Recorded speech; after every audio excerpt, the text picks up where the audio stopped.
अस्सलाम वालेकुम। Electro engineering YouTube channel की तरफ से तमाम ख़वातीन हज़रात को खुश आमदीद। मुझे उम्मीद है आप सब लोग खैरियत से होंगे। आज की वीडियो आप सब के लिए इंटरेस्टिंग होने वाली है। बहुत सारे लोगों ने फरमाइश की थी कि जनाब बिजली का बिल कम करने के कुछ तरीके बताएं। आप सब ख़वातीन हज़रात जानते हैं कि आजकल बिजली बहुत महंगी है, बिजली के बिल बड़े लंबे लंबे आ रहे हैं। लिहाजा इस बिजली को बिलों को कैसे कम किया जाए, तो मैं कुछ गाइडलाइंस आपको देता हूँ। मेरे यूट्यूब चैनल पर, इलेक्ट्रो इंजीनियरिंग चैनल पर, ये कुछ प्लेलिस्ट हैं जो मैंने सामने रखी हैं। अगर आप इसमें दिलचस्पी रखते हो तो कंसर्न प्लेलिस्ट में जाकर आप अपने पसंद की वीडियोस देख सकते हैं और उनसे फ़ायदा उठा सकते हैं। अगर ये वीडियो आपको पसंद आए तो इसको लाइक और शेयर करना मत भूलिएगा। कमेंट्स में मुझे ज़रूर बताइएगा कि आपको ये वीडियो कैसी लगी है। जनाब चलिए शुरू करते हैं। How to reduce your electric bill. अगर आपको पसंद आए तो ये चैनल भी सब्सक्राइब कर लीजिएगा ताकि हर नई आने वाली वीडियो का नोटिफिकेशन आपको बर वक्त मिल सके। तो चलिए शुरू करते हैं वीडियो। आज की वीडियो में मैं आपको बताऊंगा इलेक्ट्रिसिटी सेविंग हिंट्स। कुछ हिंट मैं आपको दूंगा जिनसे बिजली की बचत हो सकेगी। फिर मशीन्स से बिजली कैसे सेव की जा सकती है। हमारे घरों में बेशुमार मशीन्स हैं, आप जानते हैं। उन मशीन से कैसे बिजली सेव की जा सकती है ये मैं आपसे शेयर करूंगा आज की वीडियो में। चलिए शुरू करते हैं। हाउ टू सेव एनर्जी, बिजली कैसे बचाई जा सकती है। तो पहली बात ये है जनाब कि हमारे घरों में तकरीबन बहुत सारे घरों में यूपीएस लगे होते हैं, और जब यूपीएस की बैटरी पुरानी हो जाती है, थोड़ी ओल्ड हो जाती है, तो इस बैटरी का जो चार्ज है ये होल्ड नहीं कर पाती, ये मुसलसल चार्ज होती रहती है। ये चार्ज भी नहीं होती और हमारा बिजली भी कंज्यूम करती रहती है। तो ऐसी बैटरी जो है वो हमारे बिजली का बिल बढ़ाने में बहुत अहम किरदार अदा करती है।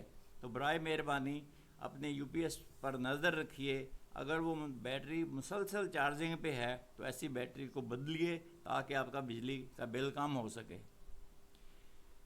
दूसरी चीज़, घर की वायरिंग जो है वो ठीक होनी चाहिए। उसकी वायर जो है उसका साइज़ और करंट कैरिंग कैपेसिटी ठीक होनी चाहिए, उसका गेज ठीक होना चाहिए।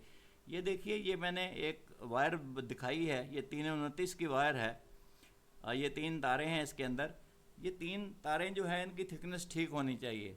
अगर ये आजकल मैं देख रहा हूँ मार्केट में बहुत सारी अंडर गेज वायर्स भी आ गई हैं। जैसे जैसे कॉपर महंगा हो रहा है, वायर्स अंडर गेज होती जा रही हैं। तो उनकी अगर करंट कैरिंग कैपेसिटी कम होगी तो ये तारें गर्म होंगी। जब गर्म होंगी तो ये बिजली को ज़ाया करेंगी, तो आग लगने का एहतमाल अलग से रहता है। तो बराए मेहरबानी अच्छी किस्म की वायर्स इस्तेमाल कीजिए जिनका गेज और साइज़ और करंट कैरिंग कैपेसिटी ठीक हो। तीसरा पॉइंट, हैवी लोड्स जैसे आयरन है, वाटर पंप है, वॉशिंग मशीन है, माइक्रोवेव ओवन है, ये आप पीक आवर्स में ना चलाएं। पीक आवर्स से मुराद है शाम के 6 बजे से लेकर रात के 10 बजे तक। ये पीक आवर्स हैं, 4 घंटे जो हैं। इसमें जो भी बिजली आप कंज्यूम करेंगे उनका बिल तकरीबन 1.5 से पौने 2 गुना आता है। तो ऐसी सूरत में आप अपने अप्लाइंसेस को जो बिजली ज़्यादा कंज्यूम करते हैं उनको ऑफ़ रखें। एसी हो गए, वॉशिंग मशीनें हो गई, माइक्रोवेव ओवन हो गए, आयरन्स हो गई, कपड़े इस्त्री हम आगे पीछे भी कर सकते हैं, ज़रूरी तो नहीं हमने पीक आवर्स में ही करने हैं। तो ये जनाब ये एहतियात करेंगे तो मुझे उम्मीद है आप बहुत सारी बिजली बचा सकेंगे। आगे बढ़ते हैं। बल्ब और एनर्जी सेवर्स जो हैं इनको आप एलईडी बल्ब से चेंज कर लीजिए। ये देखिए, ये जो बल्ब है ये नॉर्मल फिलामेंट वाला बल्ब है। ये 100 वाट के होते हैं नॉर्मली, जबकि ये जो है ये वाला बल्ब ये 12 वाट का आमतौर पर होता है ये।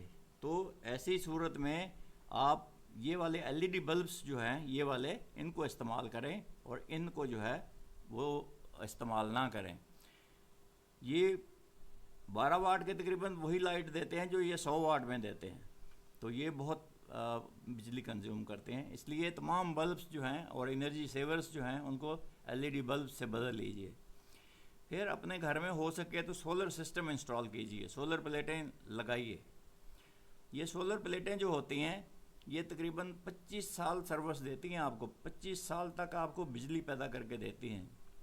25 سال کے بعد بھی یہ بجلی پیدا کرتی ہیں، لیکن ہو سکتا ہے ان کی ایفیشنسی 25 سال کے بعد کچھ ریڈیوس ہو جائے، لیکن 25 سال بھی بڑا ٹائم ہے، تو آپ ایک دفعہ اس پہ پیسہ خرچ کر کے بہت ساری بجلی کے یونٹ بچا سکتے ہیں۔ تو کوشش کریں اپنے گھر میں سولر پلیٹس لگائیں، سولر سسٹم انسٹال کروائیں۔ اس کے بعد جتنے بھی مانیٹر ہیں، ٹی وی ہیں جو سی آر ٹی بیسڈ ہیں، جن کے اندر پکچر ٹیوب لگی ہوتی ہے، ایسے ٹی ویز اور مانیٹرز جو ہیں یہ بہت زیادہ بجلی کنزیوم کرتے ہیں۔ ان کو آپ چھوڑ دیجئے، ان سے جان چھڑائیے اور ایل سی ڈی یا ایل ای ڈی والے مانیٹر لے آئیے۔ وہ ایک دفعہ آپ خرچہ کریں گے لیکن مستقل آپ کی پھر بجلی بچائیں گے وہ۔ اس کے علاوہ آپ کے گھر میں جو اے سی یا ایئر کنڈیشنرز جو ہیں اور ریفریجریٹرز جو ہیں ان کو کوشش کریں ڈی سی انورٹر ٹیکنالوجی میں کنورٹ کر لیں۔ میں آپ کو یہ نہیں کہہ رہا ہوں کہ آپ ان کو پھینک دیں اور نئے لے آئیں، آپ ان کو استعمال کرتے رہیں، لیکن جیسے ہی یہ خراب ہوں آپ نیا لینا چاہیں تو پھر ڈی سی انورٹر ٹیکنالوجی والا لے کے آئیں۔ اس کے علاوہ وہ مشینز جو بہت زیادہ بجلی کنزیوم کرتی ہیں، آپ کو پتہ ہے موٹریں خراب ہو جاتی ہیں، بہت زیادہ بجلی کنزیوم کرتی ہیں، پنکھے خراب ہو جاتے ہیں، ریوائنڈ کروائے ہوئے ہیں آپ نے، بہت زیادہ بجلی خرچ کرتے ہیں، تو ایسی چیزیں جو ہیں، ایسی مشینز جو ہیں ان کو بدلیے تاکہ یہ بجلی کنزیوم جو زیادہ کرتے ہیں ان سے آپ کی جان چھوٹے۔ پھر switch off unnecessary loads any way around the clock. کہیں پر بھی جہاں آپ دیکھتے ہیں کوئی پنکھا فضول چل رہا ہے گھر میں، کوئی بلب فضول جل رہا ہے، ان کو بند کر دیجئے۔ پانی کی موٹر فضول چل رہی ہے، اس کو بند کر دیجئے۔ اس سے کیا ہوگا، تھوڑا تھوڑا کر کے 30 دنوں میں آپ کے کافی سارے یونٹ بچ جائیں گے۔ اور حالانکہ وہ چیزیں جو آن ہیں وہ آپ کو کوئی فائدہ نہیں دے رہی ہیں، وہاں کوئی بیٹھا بھی نہیں ہے، بتی بھی چل رہی ہے، پنکھا بھی چل رہا ہے، بعض اوقات تو گھروں میں اے سی بھی چل رہے ہوتے ہیں۔ تو ان کو اگر آپ آف کریں گے، مہینے میں آپ کے کافی سارے یونٹ بچیں گے تو آپ کا بجلی کا بل کم ہوگا۔ تو اس سے آپ کے کافی سارے یونٹس جو ہے نا وہ کم ہو جائیں گے۔ یہ وہ فیکٹرز ہیں جن سے بجلی کا بل آپ کم کر سکتے ہیں۔ مجھے امید ہے آپ کو یہ ویڈیو پسند آئی ہوگی۔ اس کو لائک کر دیجئے، شیئر کیجئے دوسروں کے ساتھ، اور اگر آپ نے ابھی تک چینل کو سبسکرائب نہیں کیا ہے تو اس کو سبسکرائب کر لیں، آل کا آپشن سلیکٹ کریں اور بیل آئیکن کو پریس کر دیں تاکہ ہر نئی ویڈیو کا نوٹیفیکیشن آپ کو بر وقت مل سکے۔ علم کو پھیلانے میں میری مدد کیجئے۔ اس چینل کا مقصد صرف علم کو پھیلانا ہے، تمام سٹوڈنٹس تک، تمام ان لوگوں تک جن کو اس کی ضرورت ہے وہاں تک اس علم کو پہنچانا ہے۔ تو میری مدد کیجئے، اور میری مدد آپ اس چینل کو سبسکرائب کر کے کر سکتے ہیں، اس ویڈیو کو دوسروں کے ساتھ شیئر کر کے کر سکتے ہیں۔ اگلی ویڈیو میں پھر ملاقات ہوتی ہے، اس وقت تک اللہ حافظ، اللہ آپ سب کا حامی و ناصر ہو۔